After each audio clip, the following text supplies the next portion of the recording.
সুপ্রিয় দর্শক, আমরা কিন্তু আজ রয়েছি চাঁদপুর শাহতলীতে বাংলা সিনেমার কৌতুক অভিনেতা দিলদার সাহেবের বাড়িতে রয়েছি আমরা এখন বর্তমানে।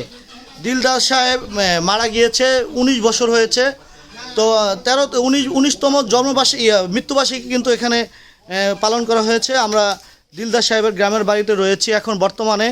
আমরা এখানে তার আত্মীয় স্বজন যারা আছে তাদের সঙ্গে একটু কথা বলবো।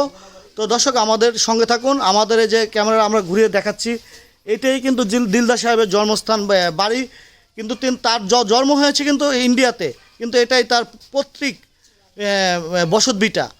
তো এখান থেকে কিন্তু তারা ঘরবাড়ি যা জায়গা জমি যাই ছিল না কেন, এখান থেকে তারা বিক্রি করে পাশে যে জায়গা কিনে তারা কিন্তু সেখানে বাড়ি করেছেন। তো আমরা এখানে তার আত্মীয় স্বজন যারা আছে তাদের সঙ্গে একটু কথা বলবো। তো দর্শক, আমাদের সঙ্গে আমাদের ক্যামেরার স্ক্রিনে যাকে দেখতে পাচ্ছেন তিনি কিন্তু দিলদার সাহেবের ভাতিজা হবে সম্পর্কে। আমরা তো দিলদার সাহেবের ভাতিজার কাছ থেকে কিছু শুনবো দিলদার সাহেবের জীবন সম্বন্ধে। অনেকেই কিন্তু দিলদারের জীবন কাহিনী কিন্তু জানে না। আমরা কিন্তু তার জীবন কাহিনীটা তুলে ধরার জন্যই কিন্তু আসছি তার গ্রামের বাড়িতে। আমরা এখন যেখানে আসছি এটাই কিন্তু দিলদারের গ্রামের বাড়ি। এখানে তাদের বাড়ি ছিলেন এবং বর্তমানও আছে। তো আমরা একটু কথা বলবো দিলদার সাহেবের ভাতিজার সঙ্গে, তার জীবনী নিয়ে কথা বলবো। তো দর্শক, আমাদের সঙ্গে থাকুন। আসসালামু আলাইকুম। ওয়ালাইকুম আসসালাম ওয়া রাহমাতুল্লাহ। জি, কেমন আছেন আপনি? আলহামদুলিল্লাহ, ভালো আছি। ভালো আছেন? আলহামদুলিল্লাহ। দোয়া করি আল্লাহ যেন আপনাকে ভালো রাখে, সুস্থ রাখে। তো কি নাম আপনার? আমার নাম মুক্তার পাটোয়ারি। মুক্তার পাটোয়ারি। আচ্ছা, যে আমরা যে রূপালী পর্দায় কৌতুক অভিনেতা দিলদার ভাইকে দেখতাম, অনেকে ভাই ডাকে, অনেকে চাচা ডাকে, অনেকে আঙ্কেল ডাকে, অনেকে অনেকভাবেই তাকে ডেকে তার সঙ্গে দুষ্টামি করতো বা মজা করতো। তিনি কিন্তু একজন মজার মানুষ ছিলেন। তো তিনি সম্পর্কে আপনার কি হয়, তার সাথে আপনার কি সম্পর্ক? উনি আমার চাচা হয়, আমি ওনার ভাতিজা। তো আমার চাচা, বাট আমি ওনাকে সামনাসামনি মুখোমুখি কমই দেখা হয়েছে আমার লাইফে। ওনার সাথে একবারই দেখা হয়েছে। আমার চাচা হতে পারে, বাট আমার সাথে একবারই ওনার সাক্ষাৎকার হয়েছে। আমি যখন ক্লাস 4 কি 5-এ পড়ি তখন উনি আমার দেশের বাড়িতে আসছে। উনি থাকতো ঢাকা, ওখানে উনি ফ্যামিলি নিয়ে থাকতো, উনি ছবি করতো। তো দেশের বাড়িতে তেমন আসা হতো না।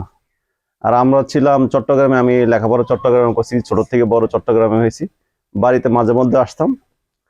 তো ওনার মার সাথে প্রায় সময় দেখা হইতো, আমাদের কাছে আসতো, আমাদেরকে আদর করতো, ওনার সাথে কথা বলতাম। কিন্তু চাচা বাড়িতে আসে না, তেমন দেখাও হয়নি। তো একবার জীবনে আসছে, ওনার সাথে দেখা হয়েছে, কথা বলছি। এটাই আমি অনেক গর্ব মনে করি যে আমার চাচার সাথে জীবনে একবার দেখা হয়েছে।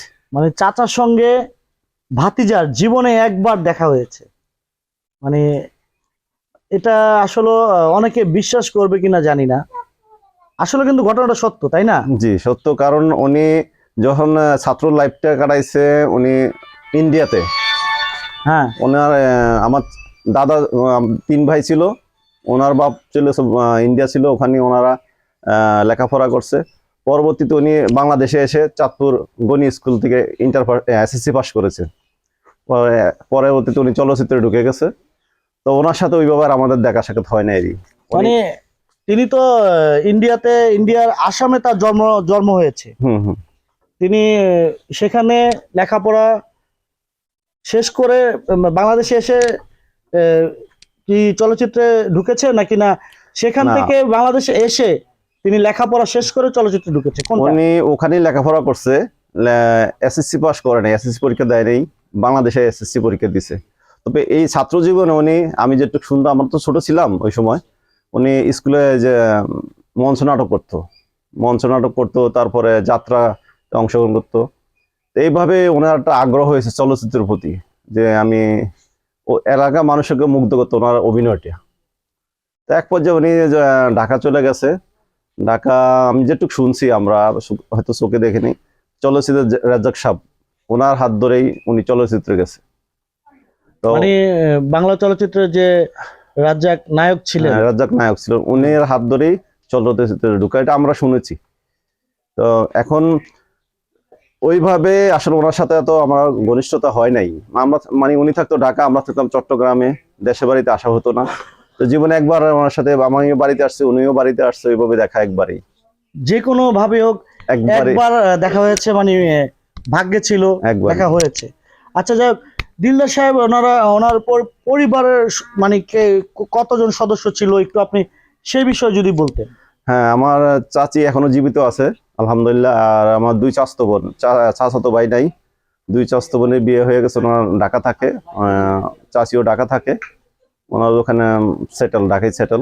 গ্রামে বাড়ি আছে কিন্তু গ্রামে আসে না তেমন। আর এই তো এইভাবেই ওদের জীবন কাটে। দিলদার সাহেবের ছেলে মেয়ে কতজন? ওনার দুই মেয়ে। 2 মেয়ে। জি। স্ত্রী আছে? স্ত্রী জীবিত আছে। গ্রামে আসে?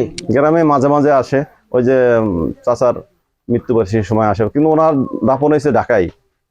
দাফন কাফন ঢাকায় হয়েছে, এখানে হয়নি, গ্রামে আনা হয়নি? না না হয়নি।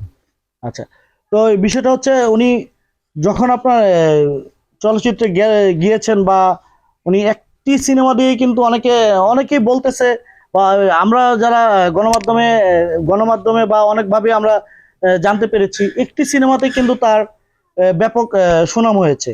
বেদের মেয়ে জ্যোৎস্নাতে তিনি কিন্তু নাম করেছেন। তো সেখান থেকেই কিন্তু তার পরিচিতিটা বেড়ে গিয়েছে। আমি বাস্তবে আমার চাচাকে জীবনে একবারই দেখেছি, কিন্তু চলচ্চিত্রতে অনেকবার দেখেছি, অগণিতবার। আমার চাচার ছবি যখন দেখতাম তখন বুঝতাম, মানে খুব আনন্দ ফুর্তি করতাম মনের মধ্যে, যে আমার চাচা ছবি করতেছে, এত মানুষের কোলাহল, এত আনন্দ আমার চাচাকে নিয়ে করে, খুব মজা পাইতাম দেখে এগুলি। যখন আপনি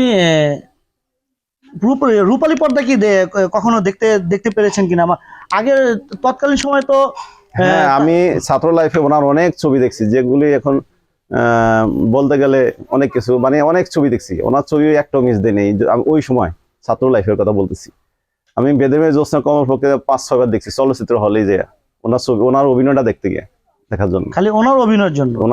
ওনাকে ভালোবেসে কিন্তু তৎকালীন সময় অর্ধেক হল ভরে যেত ওনাকে ভালোবেসে, পাবলিক কিন্তু ওনাকে দেখার জন্য কিন্তু যেত। হ্যাঁ, এটা বাস্তব সত্য, তাই না?